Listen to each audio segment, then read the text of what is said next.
दोस्तों, मैं हूँ प्रगति और स्वागत करती हूँ आप सबका मेरे इस यूट्यूब चैनल पे जिसका नाम है खुशी मोटिवेशन। तो आज जानते हैं याहू के सह संस्थापक से लेकर इंटरनेट आइकॉन तक की दुनिया के बारे में। जी हाँ, हम बात कर रहे हैं जेरी यांग की लाइफ स्टोरी के बारे में। उस समय की कल्पना करें जब इंटरनेट एक जंगली जंगल की तरह लगता था, जिसमें हर कोई जानकारी ढूंढना चाहता था लेकिन बिखरी हुई थी। लोगों को इस ऑनलाइन जंगल में अपना रास्ता खोजने के लिए कई संघर्ष करना पड़ता था। जानकारी के इस महासागर को संगठित करने और व्यवस्थित करने की आवश्यकता है। इस आवश्यकता ने जेरी यांग के दिमाग में एक चिंगारी पैदा की, जिसने अपने दोस्त के साथ मिलकर एक अद्भुत ही फैसला करने का निर्णय किया। उन्होंने याहू का निर्माण किया, जो इंटरनेट पर एक जादुई जगह है जहां हम अपनी ज़रूरत के हिसाब से कोई भी चीज़ ढूंढ सकते हैं। छोटे से समाचार से लेकर बड़े बड़े वीडियो तक सब कुछ वहां पर अवेलेबल है। तो जानते हैं कि याहू की स्थापना कैसे हुई और जेरी यांग जी के जीवन के बारे में। सबसे पहले जानते हैं जेरी यांग आरंभिक जीवन। यांग का जन्म ताइवान में हुआ था। बाद में वे संयुक्त राष्ट्र अमेरिका में स्थलांतरित हो गए। उन्होंने अपनी शिक्षा सियरा मोंट मिडिल स्कूल और पीरमोंट हिल्स हाई स्कूल से पूरी की।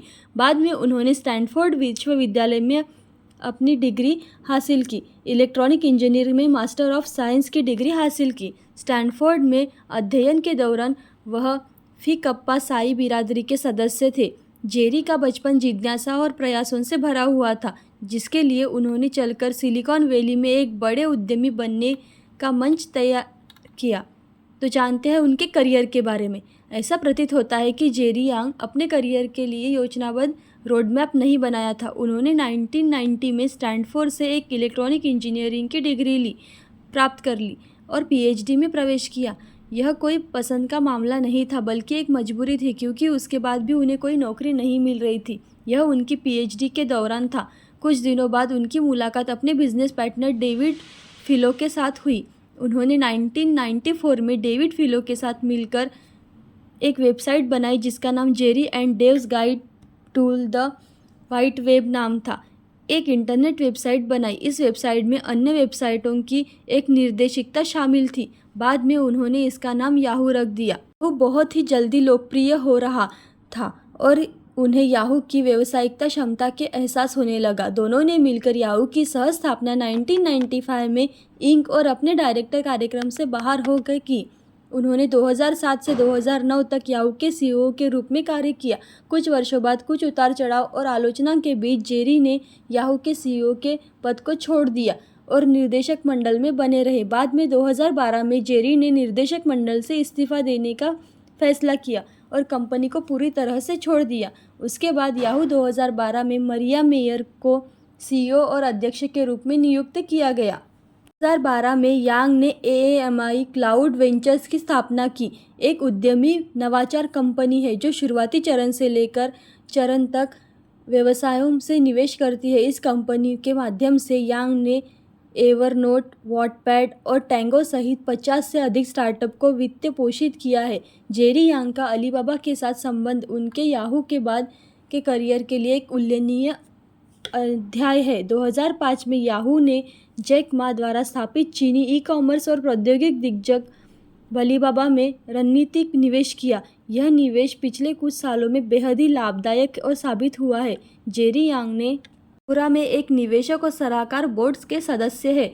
एक निवेशक और एचवीसी के एक सामान्य भागीदार के रूप में उन्होंने कई सारी जिम्मेदारियां भी निभाई है। जानते हैं उनके निजी जीवन के बारे में। यांग का जन्म ताइवान में हुआ था। उनके माता पिता अंग्रेजी शिक्षक थे। जब वह 2 वर्ष के थे तब उनके पिता का निधन हो गया और माँ और भाई के साथ वो अमेरिका आ गए। जेरी यांग वर्तमान में कैलिफोर्निया में रहते हैं। क्योटो विश्वविद्यालय में उनकी मुलाकात अपनी पत्नी एकिको यामाजाकी से हुई और उन्होंने 1997 में शादी कर ली। उनके आज 2 बच्चे हैं। जेरी यांग और याहू की कहानी। याहू की स्थापना के समय यह एक बड़ी सनसनी थी कि याहू एक महज वेबसाइट ही नहीं थी, यह वेब थी विशाल दुनिया की, एक मित्रवत मार्गदर्शन की तरह थी। शुरुआत में एक वेब निर्देशिका के रूप में कल्पना की गई। याहू खोज, ईमेल, समाचार, बहुत सारी ऐसी सेवाएं प्रदान करता था। एक बहुविध मंच के रूप में विकसित हुआ। याहू रॉकेट मेल और क्लासिकल गेम जैसे विभिन्न कंपनियों और अधिग्रहण किया गया, जो बाद में याहू डॉट मेल, खेल, इन सब से जुड़ा। याहू उन पहले जादूगरों में से एक था जिसने वेब को कम हम सभी के लिए कम समय में अधिक मज़ेदार और व्यवस्थित जगह बना ली। तो जानते हैं जेरी यांग को कितने पुरस्कार और मान्यताएं मिले।